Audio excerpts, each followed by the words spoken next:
Today I want to talk about nagging. Bonka, do I ever nag you? I realized recently, or I was reminded that if your wife or your partner or the person you live with is nagging you all the time, it's your fault. And here's my example.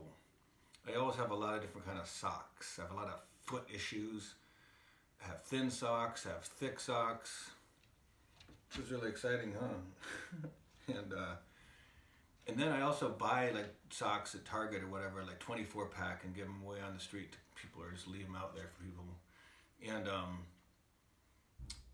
so after recently, I was going deep on the sock thing. I was trying a lot of different socks, and I noticed, that I would take them off like in one chair, some part of the house, and couch somewhere else, and I just leave them there.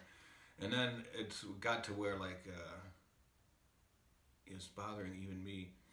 And I guess I was thinking, I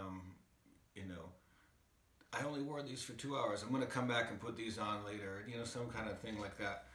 Some squirrel saving up nuts for the winter bullshit run amok in the gourd.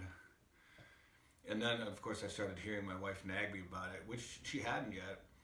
And it was like a golden beam shone in from the ceiling, and I was like, hey, maybe if I just pick up these socks, all of them, and never do that anymore, then she won't nag me.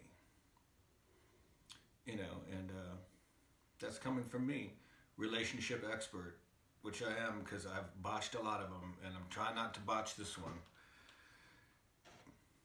Happy apocalypse.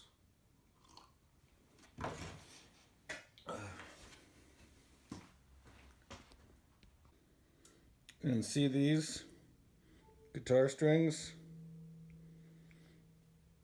I had a relationship once, a long time ago, and she used to nag me because I'd change my guitar strings and leave these around.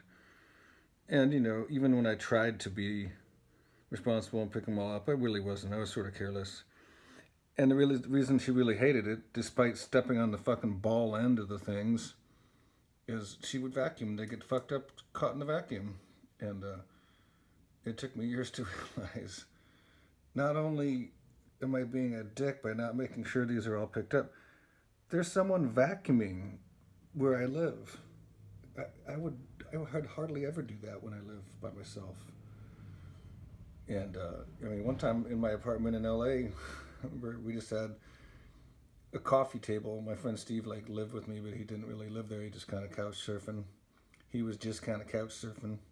And we just had a coffee table, and right next to the coffee table was a waste basket where I would dump the ashtray whenever it got full. I'd never take it over and dump it in the trash, actually under the sink, until it was full. And I just I think about how gross that was now. And so pick up your guitar strings, folks, and don't smoke.